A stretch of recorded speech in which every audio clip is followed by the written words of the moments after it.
Hello बच्चों, चलिए हम इस प्रश्न को देखते हैं। 1.5 सेंटीमीटर त्रिज्या का एक इस्पात का केबल भार उठाने के लिए इस्तेमाल किया जाता है। यदि इस्पात के लिए अधिकतम अनुज्ञेय प्रतिबल जो है वो 10⁻8 न्यूटन प्रति मीटर स्क्वायर है, तो उस अधिकतम भार की गणना कीजिए जिसे केबल उठा सकता है। तो हमें इस प्रश्न में भार की गणना करनी है। तो चलिए बच्चों, सर्वप्रथम हम इस प्रश्न की जो मुख्य अवधारणा है उस मुख्य अवधारणा पर चर्चा करते हैं। तो हम लिखने जा रहे हैं मुख्य अवधारणा। हम क्या लिख रहे हैं? मुख्य अवधारणा।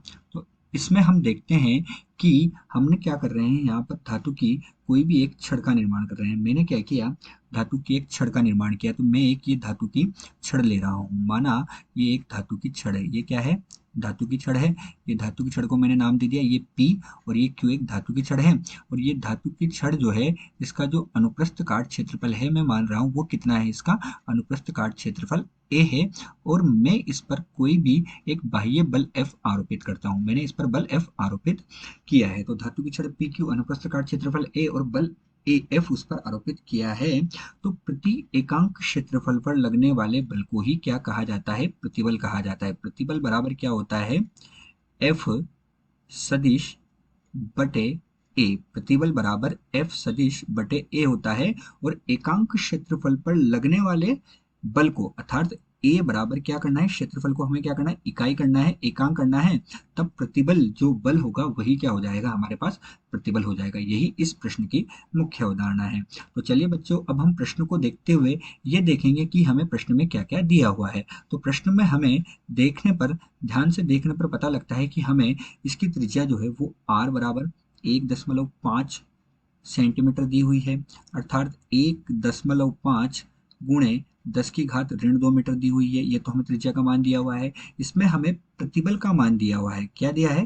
प्रतिबल का मान। और प्रतिबल का मान हमें कितना दिया है? प्रतिबल बराबर दिया है 10⁸ न्यूटन बटे मीटर स्क्वायर। ये हमें इस प्रश्न में दिया है। तो चलिए बच्चों, अब जो प्रश्न की मुख्य अवधारणा है उस प्रश्न की मुख्य अवधारणा के आधार पर हम क्या करेंगे? प्रश्न को हल करेंगे। तो हम अब प्रश्न का हल देख रहे हैं। प्रश्न का क्या देखेंगे? हल देखेंगे।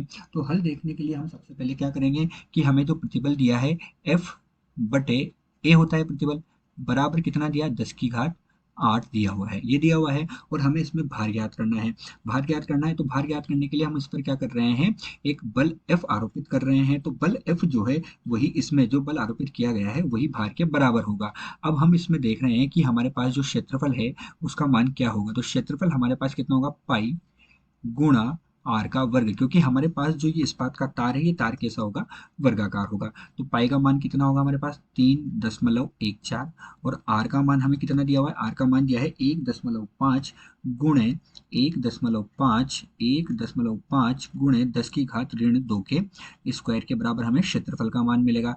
तो हमारे पास क्षेत्रफल का मान कितना होगा? हमारे पास क्षेत्रफल का मान हम आगे समीकरण में रखेंगे। ठीक है। तो क्षेत्रफल का मान हम जब अंतिम रिजल्ट निकालेंगे तो वहां पर रखेंगे। तो हमारे पास जो हम भार का मान ज्ञात करेंगे, भार का मान ज्ञात करना अर्थात हम क्या करेंगे? यहाँ पर बल का मान ज्ञात कर रहे हैं। तो बल का मान ज्ञात करें तो F बराबर हमारे पास कितना हो जाएगा? 10⁸ गुणे क्षेत्रफल। क्षेत्रफल कितना है? 3.14 गुणे 1.5 गुणे 10⁻2 का स्क्वायर वर्ग हो जाएगा। और ये क्षेत्रफल किस में होगा? ये क्षेत्रफल हमारे पास मीटर में होगा, है ना? मीटर वर्ग होगा यहाँ पर। तो हमारे पास जो भार का मान है वो भार का मान हमें प्राप्त होगा 7.07 गुणे 10⁻4 न्यूटन के बराबर हमें भार का मान प्राप्त होगा। अतः दिया गया जो प्रश्न है, इस दिए गए प्रश्न में इस्पात की केबल के द्वारा जो अधिकतम भार उठाया जाएगा वो अधिकतम भार होगा 7.07 गुणे 10⁻4 न्यूटन के बराबर। आशा करते हैं आपको प्रश्न समझ में आया होगा।